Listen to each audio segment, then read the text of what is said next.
this week been like for you? Yeah, it's been it's been an adjustment, for sure. But we as a staff, we've come together and tried to figure out, where we all have to, pull a little more weight, so to speak. But at the end of the day, it's football, and our process, has stayed the same as much as it can. Just trying to identify, how we have to game plan like we typically do, and if there's any areas that people need to do a little bit more in, we will. But just more volume for me, more stuff to get through than before. The most noticeable change Wednesday was DB's tackling drills with Dre and Brian Cox. Was that your idea? What's the thought behind that? Yeah, we did. That was a tackling circuit, which we've done before, and sometimes we do it a little more often than others. But that was a collective staff idea, just something that we felt like we needed to work on and emphasize. And there's times when working on those types of fundamentals, tackling or whatever, it's more beneficial to do it in an individual setting, and sometimes it's more beneficial to do it in a group setting. And at that moment in time, we thought that we go that route, and so that's why we did it that way.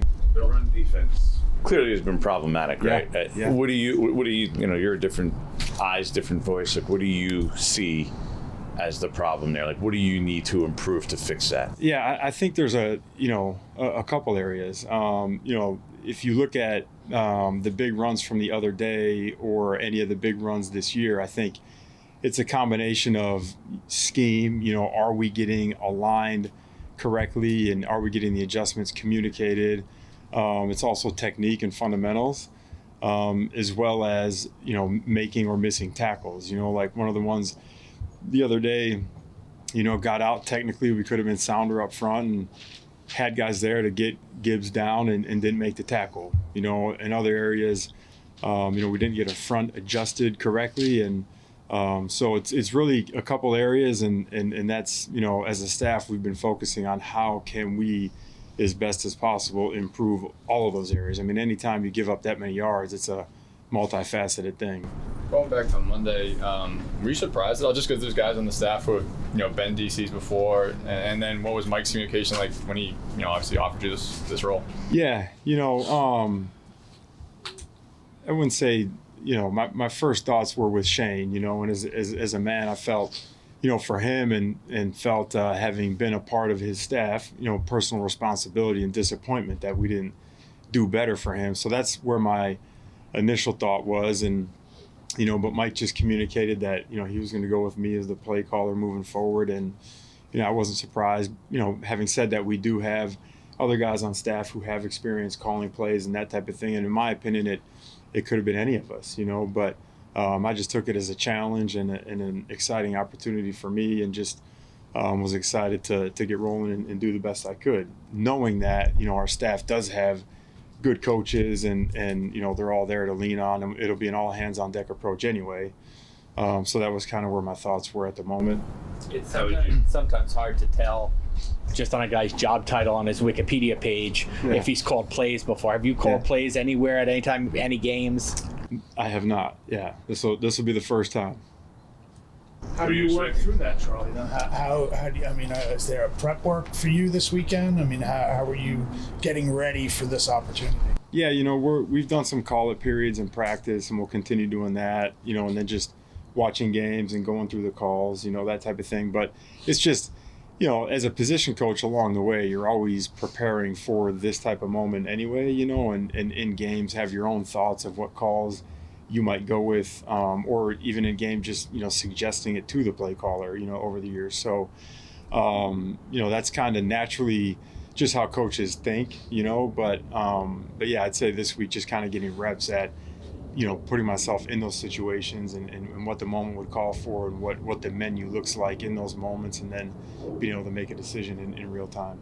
What should people expect from a Charlie Bullen-led defense? Like, what do you believe in? Like, Yeah, no doubt. What should it look like? It's a player-driven league. There's no doubt, and coming, from my perspective, coming from my position room where there's 3 first-rounders, I understand fully that it's a talent-driven league and a player-driven league. So to me as a coach, my philosophy is always players over plays, and how can we as coaches, even as a position coach, maximize our players' abilities, and put them in position to have success, for themselves, maximizing what they're good at, but then also defensively, it helps us. If we're putting Burns in advantageous situations or Dex in advantageous situations or Holland, that helps us. So, I'd say at this point, it's hard to wholesale change. Not that I do that anyway, but, we've got years and months of time on task in this scheme. And so, I don't think it's something you can change completely. I think we can tweak and alter, but, as best I can, I just want to put these guys in position to succeed so that their skill sets are maximized and they can play as fast as possible. Sure. I think a lot of the assumption is you worked under Vance Joseph, like it's going to be aggressive, a little more aggressive, more guys at the line of scrimmage, create confusion. Is that sort of what you believe in at heart? It might be. It might be. No, Vance is a great friend of mine and a big mentor of mine, and we talk quite a bit, even before this type of thing. So, and he's influenced me for sure, so. We'll see where it goes. Charlie, it's not like you're going in Monday night and you get a tune-up against, the JV team from down the street.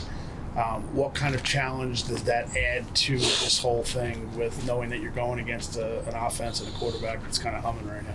Yeah, it's a big challenge, and I don't know. I'd say Josh McDaniels is one of the top coordinators in the history of the NFL, and he's challenging to face as a coach, and their personnel is challenging, and Drake May's playing at a really high level right now. So Josh, he's a great play caller and a great offensive mind, and it is a big challenge. And had some years in Miami as a position coach, 7 years in the division, have some experience coaching against him in that regard. But it's a big challenge, and it's something that we're doing everything we can to be ready for. But at the end of the day, it's football, and whether it's this opponent or that opponent, it's your job as a coach to put in the prep work and identify who it is you're playing, what they do best, how you take away their best players and plays, and go from there. But they're good. I mean, he's good, so it's a big challenge. Charlie, the thing on everybody's mind is